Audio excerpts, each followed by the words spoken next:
আমরা 3 সপ্তাহ যাবত আদর্শ সন্তান গঠনে পিতামাতার কি কর্তব্য এ নিয়ে আলোচনা শুনতেছিলাম। আমরা 7 নম্বর পর্যন্ত আলোচনা করেছিলাম। আজ 8 নম্বর থেকে আরম্ভ করব। একটা সন্তানকে আদর্শ সন্তান হিসেবে গড়ে তোলার জন্য পিতামাতার জন্য আবশ্যকীয় হল ঘরের মধ্যে দ্বীনি পরিবেশ কায়েম করবে। এই দ্বীনি পরিবেশের ঘরের মধ্যে কায়েম করা সন্তানের আদর্শ হওয়ার জন্য, দিনদার হওয়ার জন্য অনেক গুরুত্বপূর্ণ ভূমিকা রাখে। অনেক পরিবার এমন দেখা যায় যেই পরিবারের মাঝে সাধারণ খুঁটিনাটি বিষয় নিয়ে স্বামী স্ত্রী ঝগড়ায় লিপ্ত হয়ে যায়। সামান্য সাধারণ কিছু খুঁটিনাটি বিষয় এ নিয়ে তুমুল ঝগড়া, প্রায় তাদের মাঝে ঝগড়া লেগে থাকে। এগুলোর কারণে সন্তানের মাঝে কুপ্রভাব পড়ে। সন্তানরা যখন পিতামাতার এরকম পরস্পরে অসৎ আচরণ, ঝগড়া বিবাদ দেখতে থাকে, তারাও ঝগড়াটে হয়ে ওঠে।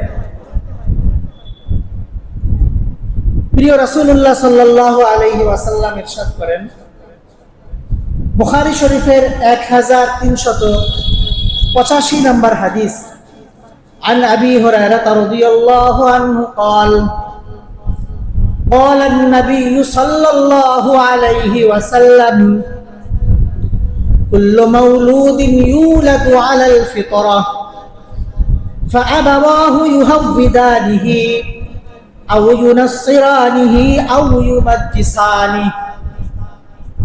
প্রিয় রাসূলুল্লাহ সাল্লাল্লাহু আলাইহি ওয়াসাল্লাম ইরশাদ করেন, কুল্লু মাউলুদিন,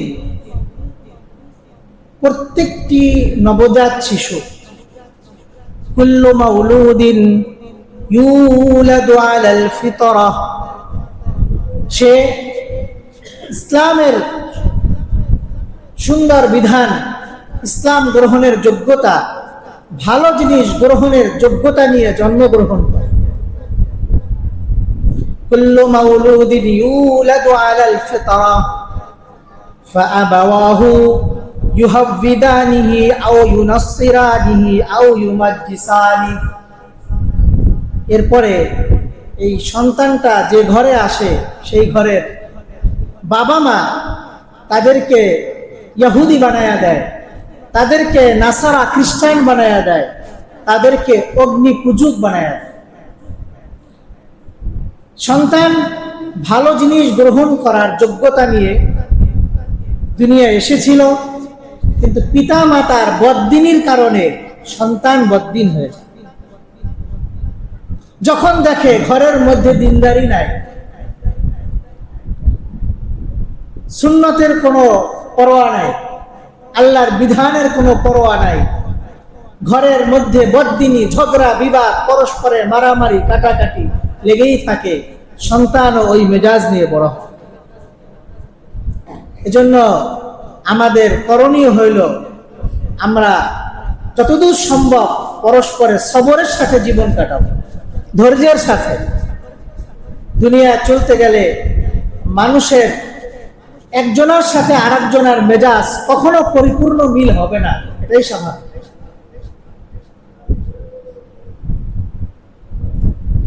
আপনার স্ত্রী সে একটা আলাদা মানুষ, আপনি একটা আলাদা মানুষ, তার সকল রুচি চিন্তা চেতনা আপনার সাথে পুরোপুরি মিলবে না, এটাই স্বাভাবিক। আপনি যদি মনে করেন আমি যা বলবো সে তাই করবে, আমার মনের সব চাহিদা সে পুরা করবে, এটা একটি ভুল ধারণা, এটা কখনো সম্ভব নয়। নবীদের স্ত্রীদের বেলায়ও এমন হয় না। তারা অনেক সময় এমন কাজ করেছেন যে স্ত্রীরা আল্লাহ তাআলার পক্ষ থেকে দুনিয়ার সব নারীদের থেকে শ্রেষ্ঠ নারী। তারা কি বলেন, সাধারণ যত নারী আছে নবীর স্ত্রী যারা ছিল সব নারীদের থেকে তারা শ্রেষ্ঠ না? শ্রেষ্ঠ না? শ্রেষ্ঠ।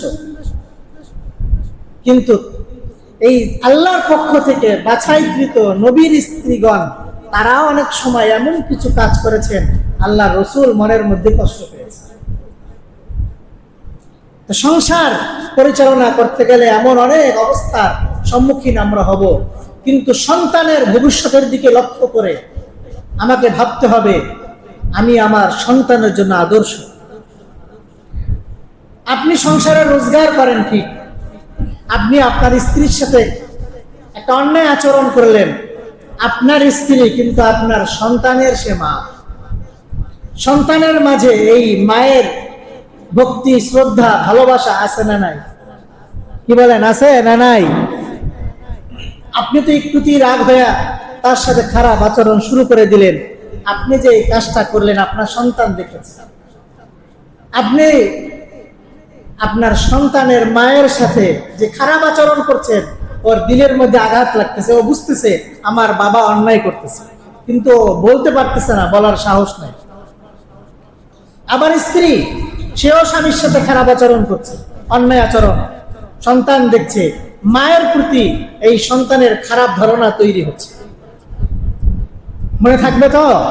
কত নম্বর বললাম? 8 নম্বর।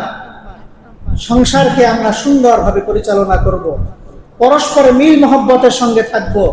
ছোটখাটো বিষয় নিয়ে আমরা ঝগড়ায়, তর্কে এবং অনেক সময় এমনও দেখা যায় গায়ে হাত দিয়ে থাকে। এ ধরনের কাজ থেকে আমরা নিজেদেরকে বিরত রাখব। 9 নম্বর, আপনার সন্তানকে আপনি যে ওস্তাদের কাছে দিয়েছেন, আপনার দায়িত্ব হলো দিন শিখাতে হলে আলেমের পরামর্শ অনুযায়ী দিন শিখাতে হবে, কারণ তারা এই দ্বীনি লাইনে পারদর্শী। আপনি হয়তো কিছু ওয়াজ নসিহত শুনেছেন, মাঝে মাঝে কিছু দ্বীনি পরিবেশে গিয়েছেন, কিন্তু একজন আলেমের যেই পরিমাণ দ্বীনি ব্যাপারে অভিজ্ঞতা আছে ওই পরিমাণ আপনার নাই। আপনি যদি আপনার মন মতো আপনার সন্তানকে পড়াশোনা করাতে আরম্ভ করেন, আমাদের অভিজ্ঞতা হলো বেশিরভাগই ক্ষতিগ্রস্ত হয়। অনেকে বলে হুজুর দিনও লাগে দুনিয়াও লাগে, এই জন্য দিন আর দুনিয়া একসাথে শিখাতে আরম্ভ করে। আপনার কথা ঠিক, দুনিয়া চলতে গেলে দুনিয়াবি জ্ঞানের প্রয়োজন, কিন্তু এটা শেখার জন্য পদ্ধতি আছে। একটা হাফেজ ছেলে যে কোরআন শরীফ মুখস্থ করবে, আপনি কোরআন মুখস্থের পাশাপাশি তাকে জেনারেল শিক্ষা, বাংলা, অঙ্ক, ইংরেজি শিখাতে আরম্ভ করবে। এই ছেলে না ভালো হাফেজ হবে, না জেনারেল শিক্ষায় ভালো সে শিক্ষিত হবে। আমার একাধিক দেখা আছে এমন ছেলে যারা হেফজের পাশাপাশি জেনারেল শিক্ষা শিখেছে, একজনও আমার দেখা যারা একজনও ভালো হাফেজ নেই, তারা কোরআন ভুলে গিয়েছে। এই জন্য আলেমদের পরামর্শ নিয়ে আমি সন্তানকে দিন শিখাব। আপনার কি মনের আবেগ তার কাছে বলুন, সে আপনাকে সুন্দর একটি পরামর্শ দিবে। মনে থাকবে তো? কত নম্বর বললাম? 9 নম্বর। 10 নম্বর, আপনার সন্তানকে আপনি ওস্তাদের খেদমতের জন্য যেন সে ওস্তাদের কাছ থেকে দোয়া নিতে পারে, এই জন্য তাকে আপনি উদ্বুদ্ধ করবেন। অনেক সময় এমন হয় আপনি সন্তানের কাছ থেকে ওস্তাদের ব্যাপারে কোনো একটি কথা শুনেছেন, শুনি আপনি সন্তানের সামনে ওস্তাদের ব্যাপারে একটি বিরূপ মন্তব্য করে দিলেন। এর কারণে কি হলো? ওস্তাদের প্রতি তার ভক্তি কমে গেল। যদি আপনি এমন কোনো কথা শোনেন সন্তানের মুখ থেকে, তাহলে আপনি ওর সামনে কোনো মন্তব্য করবেন, এটা আপনি মনের মধ্যে রাখবেন। প্রয়োজনে ওস্তাদের সাথে আপনি কথাটা শেয়ার করবেন, অথবা ওই মাদ্রাসার যিনি প্রধান, অথবা ওই মাদ্রাসার যিনি শিক্ষা পরিচালক অথবা মহাপরিচালক, আপনি তার সাথে এই বিষয়ে আলোচনা করবেন নরমভাবে, পরামর্শ নিয়তে। মনে থাকবে, অনেক সময় গার্ডিয়ানরা সন্তানের কথা শুনে ওস্তাদদেরকে ভুল বুঝে। আমাদের মাদ্রাসায় এতিমদের টাকা নেওয়া হয় না। একটা এতিম ছেলে মাদ্রাসায় ভর্তি করে দিয়ে গিয়েছে। যখন মাস শেষ হয়েছে তখন ওস্তাদ সকল ছাত্রকে একত্রিত করে বেতনের কথা বলেছে। ওই এতিম ছোট্ট ছেলেটাও সবার মাঝে ছিল। ওই এতিম ছেলেটা যখন টাকার কথা শুনেছে ও বাসায় চলে গেছে। নতুন ছেলে, ছোট মানুষ, বাসায় গিয়ে গার্ডিয়ানের কাছে টাকার কথা বলেছে। ভর্তির সময় তো কথা ছিল টাকা নেওয়া হবে না, এতিম যেই টাকা চাওয়া হইলো সবার কাছে, ছাত্র ছোট হওয়ার কারণে ভাবছে আমার কাছে টাকা চেয়েছে। বাসায় গিয়ে যখন বলেছে, এখন ওই গার্ডিয়ান পক্ষ কোনো যাচাই বাছাই না করে ওস্তাদের উপর চড়াও হয়ে এসেছে। আমি ক্লাস করাচ্ছি, এখন দেখি অবস্থা খারাপ, ওস্তাদকে মারবে। ওস্তাদ এতই বোঝানোর চেষ্টা করতেছে, সে কিছুই বুঝতে রাজি না। টাকা কেন চাইবে? সে মারতে আসতেছে, কয়েকজনে তাকে ফিরাইতে পারতেছে। আচ্ছা বলেন, আপনি কার ক্ষতি করলেন? বলেন তো কার ক্ষতি করলেন? বলেন বলেন কার ক্ষতি করছে?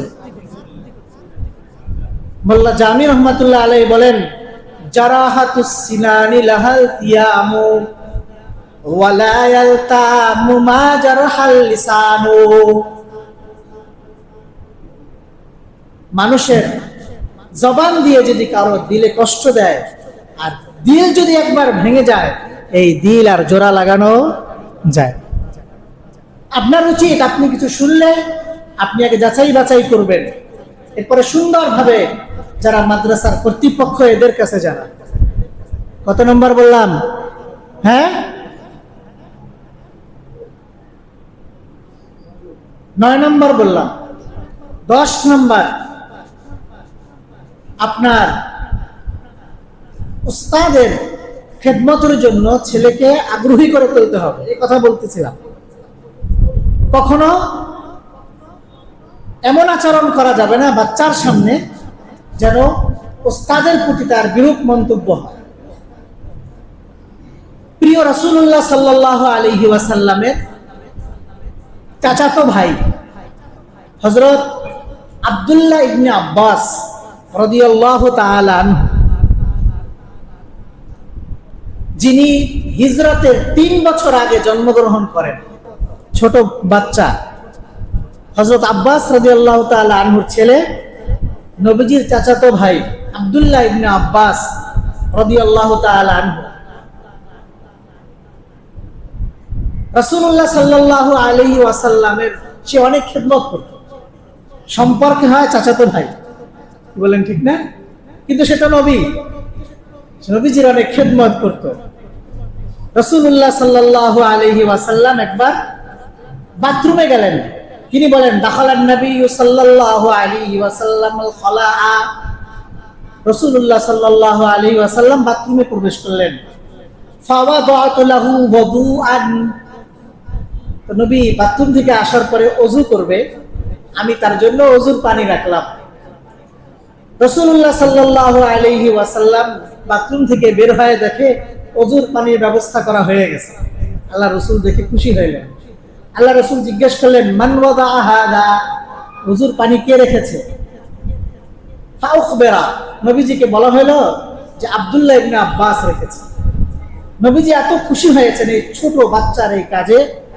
রাসূলুল্লাহ সাল্লাল্লাহু আলাইহি ওয়াসাল্লাম, আব্দুল্লাহ ইবনে আব্বাস বলেন, দাম্মানি রাসূলুল্লাহ সাল্লাল্লাহু আলাইহি ওয়াসাল্লাম, নবীজি আমাকে কোলে জড়ায়া ধরলেন আর আল্লাহর কাছে দোয়া করলেন, আল্লাহুম্মা আল্লিমহুল কিতাব। জড়ায়া ধরলেন এবং আব্দুল্লাহ ইবনে আব্বাসের জন্য আল্লাহ রাসূল দোয়া করলেন, আল্লাহ আপনি তাকে কোরআনের ইলম দান করেন। সাহাবাদের মধ্যে সবচেয়ে বড় মুফাসসির হলো আব্দুল্লাহ ইবনে আব্বাস রাদিয়াল্লাহু তাআলা। ওমর বড়, আবু বকর বড়, কিন্তু এক একজন সাহাবী এক এক লাইনে বড় ছিলেন। তো আব্দুল্লাহ ইবনে আব্বাস হলেন রাইসুল মুফাসসিরিন, সব মুফাসসিরদের মধ্যে সবচেয়ে বড় মুফাসসির, কারণ আল্লাহর হাবিব তার খেদমতের কারণে দোয়া করেছে। এজন্য সন্তানকে উস্তাদের খেদমতের জন্য কি করব? উৎসাহিত করব। এটা গেল কত নম্বর? 9 নম্বর। 10 নম্বর, 11 নম্বর, আমরা ওস্তাদের কাছে সন্তান যখন লেখাপড়া করে অনেক সময় ওস্তাদের তাকে একটু শাসন করতেন। কি বলেন, শাসন করতে হয় না? একটু শাসন কি পরিমাণ করতে হবে, শরীয়তের বিধান কতটুকু, পিতামাতা কতটুকু করতে পারবে, এই বিষয়ে আমি আগামী সপ্তাহে বলবো। এটা লম্বা আলোচনা, এখন বলতে পারবো না। তবে আপনার মাথায় রাখতে হবে কিছু শাসন সন্তানকে ওস্তাদ করবে, সামান্য কিছু শাসন করার অধিকার তার আছে। যদি একেবারেই শাসন করা না হয় তাহলে এই সন্তান আসলে সব কথা ওস্তাদের সে গ্রহণও করতে পারবে না, মানতেও পারবে না, তার ক্ষতি হয়ে যাবে। সাদি রহমাতুল্লাহ আলাইহি উনি বলেন, এক বাদশাহ তার সন্তানকে মাদ্রাসায় দিয়েছে। তো এই সন্তানের, বাদশাহ যেহেতু, সন্তানের হাতে একটা সিলেট দিছে লেখার জন্য। সিলেট তো আপনারা বোঝেন, সিলেটটা ছিল রূপার সিলেট। বাদশাহ তো রূপার সিলেট দিছে লেখার জন্য। আর এই রূপার সিলেটে এক কর্নারে লেখা ছিল, শেখ রহমাতুল্লাহ আলাইহি বলেন, বাদশাহে পেসার বামক তবেদার লোহে সামি নাজবার কুনারে নিহাত।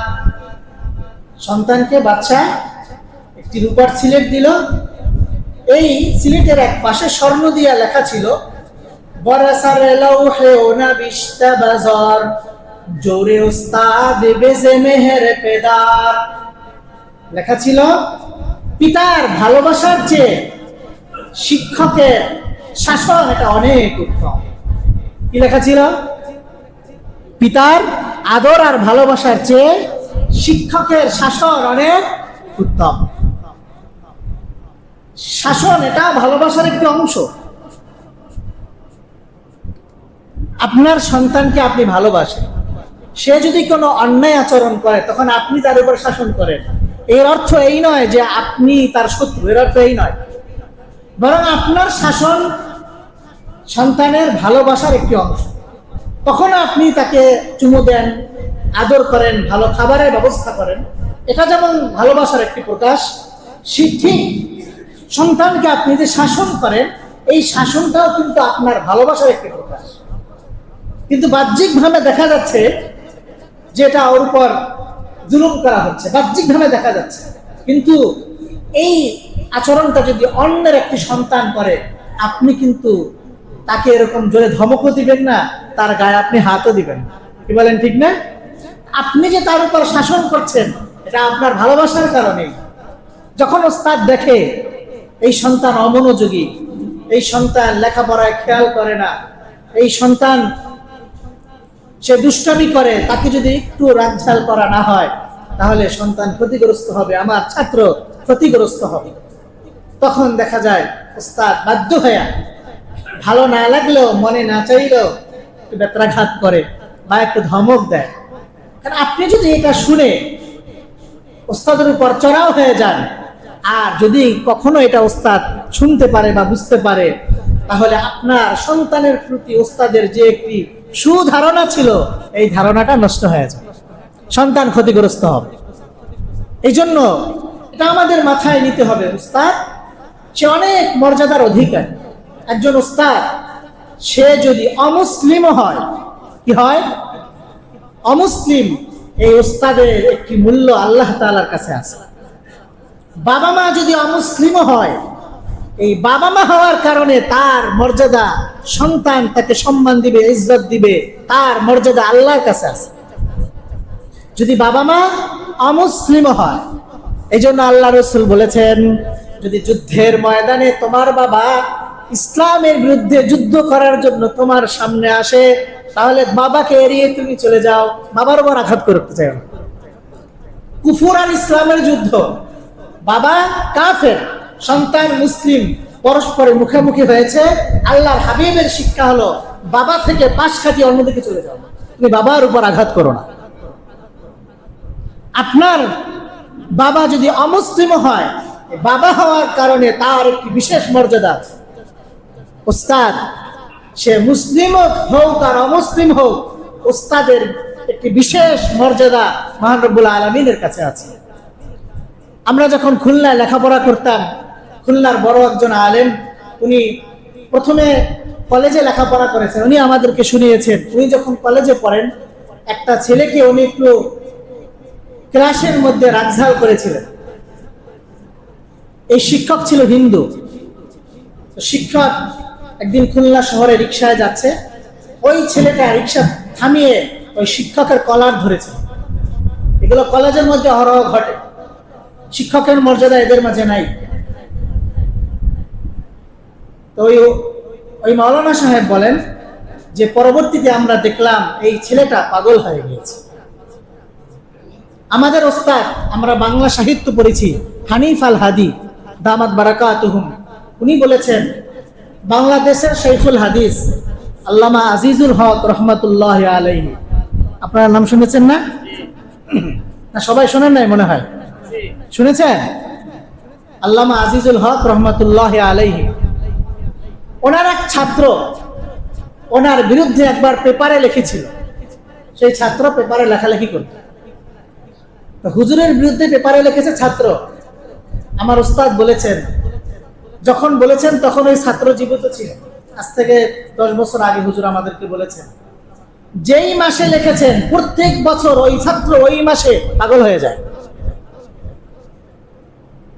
যেই মাসে শাইখুল হাদিস আজিজুল হক রহমাতুল্লাহ আলাইহির বিরুদ্ধে লিখেছিল, প্রত্যেক বছর ওই মাসে সে কি হয়ে যায়?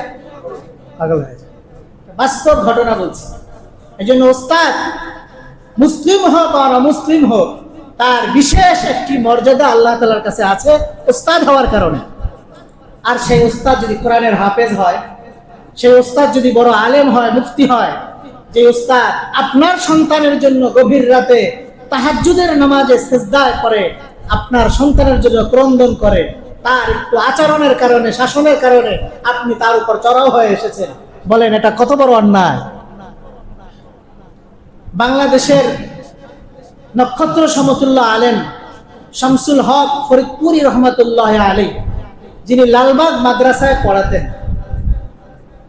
লালবাগ মাদ্রাসা আপনারা চিনেন? চেনেন না? যে লালবাগের কেল্লা আছে, এর সাথেই মিলানো লালবাগ মাদ্রাসা। এটা অনেক পুরাতন মাদ্রাসা। লালবাগ মাদ্রাসায় পড়াতেন। ওনার একজন ছাত্র সালাউদ্দিন সাহেব, উনি অনেক বড় আলেম ছিলেন। উনি একদিন দেখে উস্তাদ শামসুল হক ফরিদপুরি রহমাতুল্লাহ আলাইহি তাহাজ্জুদের সময় সিজদায় গিয়ে আল্লাহর কাছে দোয়া করতেছে, আল্লাহ আপনি সালাউদ্দিনকে বড় আলেম বানায়। ছাত্র শুনতেছে, ওস্তাদ সিজদায় গিয়ে দোয়া করতেছে। পরবর্তীতে ওস্তাদের উসিলায়, দোয়ার উসিলায় সে বড় আলেম হয়ে গেছে। আপনি তো ওস্তাদের শাসন দেখেছেন, কিন্তু সে যে গভীর রাত্রে আপনার সন্তানের জন্য দোয়া করে, এটা তো আপনি দেখেন, এটা তো আপনি দেখেন নাই।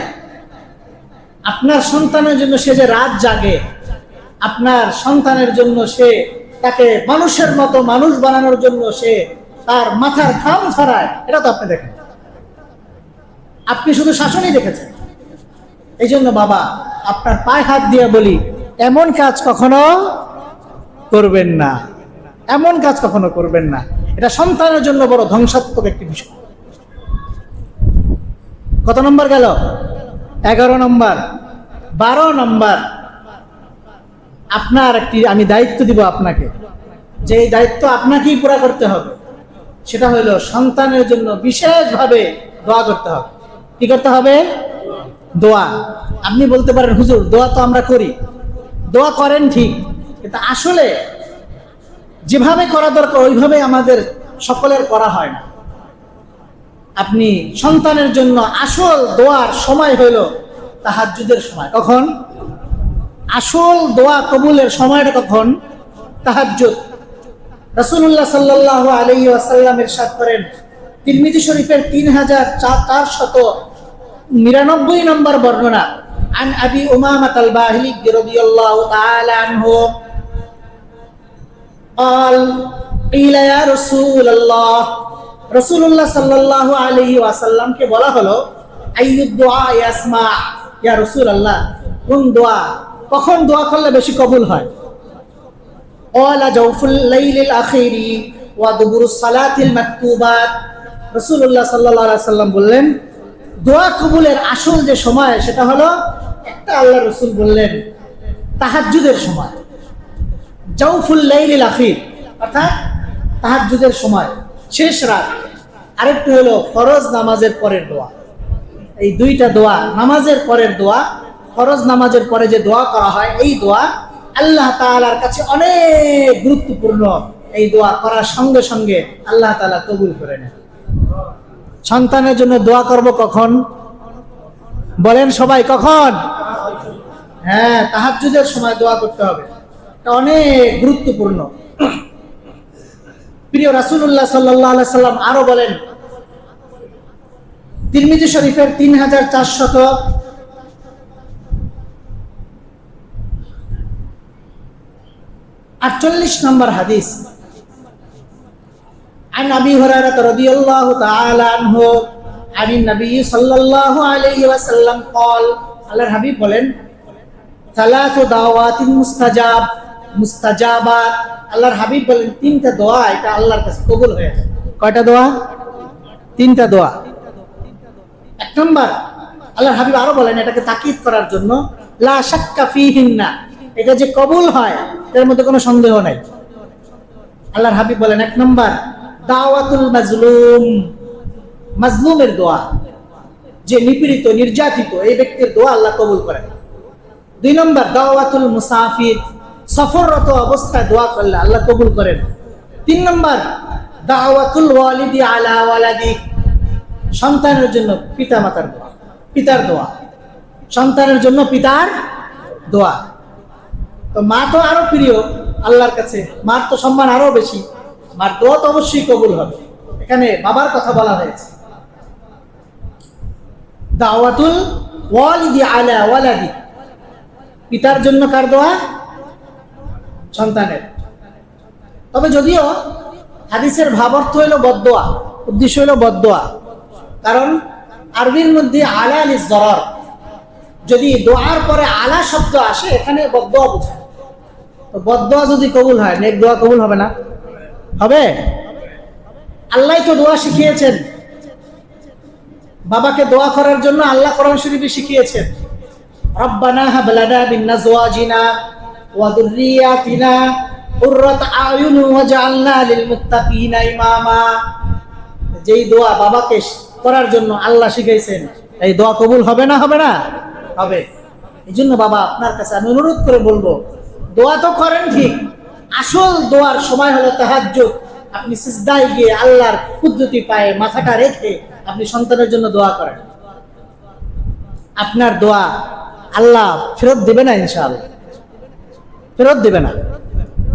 আমি আমার বাবাকে দেখতাম তাহাজ্জুদের সময় দোয়া করতে। আমার বংশের মাঝে নানা এবং দাদা, কোনো বংশে কোনো আলেম নেই। আমার আব্বাও স্কুলের টিচার ছিলেন, জেনারেল শিক্ষায় শিক্ষিত, কিন্তু আমার মনে আছে আমি ঘুমায় থাকতাম, উনি তাহাজ্জুদের সময় আমার জন্য দোয়া করতেন। আমার মনে হয় এই বাবার দোয়ার উসিলায় আল্লাহ আজ আমাকে হাফেজ আলেম বানিয়েছে। এই জন্য আপনাদের কাছে অনুরোধ, আমরা অবশ্যই সন্তানের জন্য তাহাজ্জুদের সময় চোখের পানি ফেলে দোয়া করব তো ইনশাআল্লাহ। কে কে করবেন দেখি তো ইনশাআল্লাহ। আল্লাহ তাআলা কবুল করুন, বলি আমিন। সর্বশেষ কত নম্বর? 12 নম্বর। সর্বশেষ আপনাদের করণীয়, সন্তান লেখাপড়া যখন শেষ করবে, যে ওস্তাদ, যে শিক্ষক আপনার সন্তানকে দ্বীন শিখালো, এই সন্তানের ঋণ আপনি কিন্তু শোধ করতে পারবেন না। এই সন্তান আপনার এই ওস্তাদের কাছে যা শিখেছে, মানুষের মতো মানুষ হয়েছে, এই ওস্তাদের কৃতজ্ঞতা আপনার আজীবন আদায় করতে হবে।